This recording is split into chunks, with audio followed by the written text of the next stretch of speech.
រៀងរាល់ឆ្នាំតាំងពីដូនតាយើងត្រូវយកកូនក្រមុំថ្វាយអ្នកតា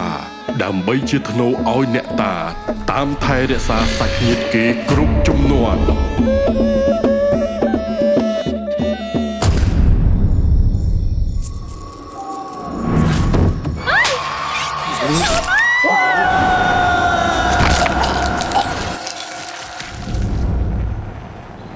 ដើរលេងសប្បាយអត់ខ្ញុំខ្ជិលនិយាយសំឡេងត្រឹមត្រូវជាមួយម៉ាក់ខ្ញុំសាប់បន្តមកមួយឆ្នាំស្រួលបួផងមានអ្នកមកទៅដើមប៉ាខ្ញុំបាត់ហើយ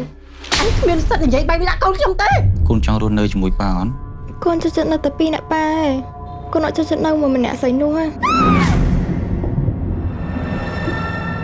ម៉ែធ្វើស្អីខ្លះដាក់កូនខ្ញុំនេះឯងខឹងម៉ែដល់ថ្នាក់ហ្នឹងហ៎ហើយម៉ែទេកូនផ្ទះឯងពេលនេះមិនមែនមានតែគ្រួសារឯងរស់នៅទេដីរបស់ឯងថ្លៃឯងបានកត់សម្គាល់អត់ណែអត់ផ្នែកទេមែនបងខ្វល់តែពីកូនបងហ្នឹងបងបានខ្វល់ពីម៉ែហើយនឹងអូនទេក្រែងវិជ្ជកម្មពីទៅដងទាំងអូននេះជាអីបន្តិចទៀតកូននឹងក្លាយជាកូនកំមុនរបស់អ្នកតាណារី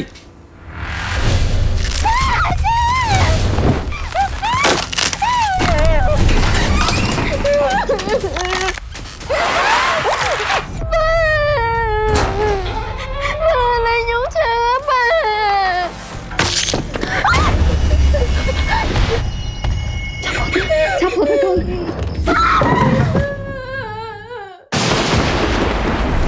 ាំងពីធាវីស្លាប់ទៅដូនតាឯងបានជំពាក់កូនក្រមុំថ្វាយអ្នកតា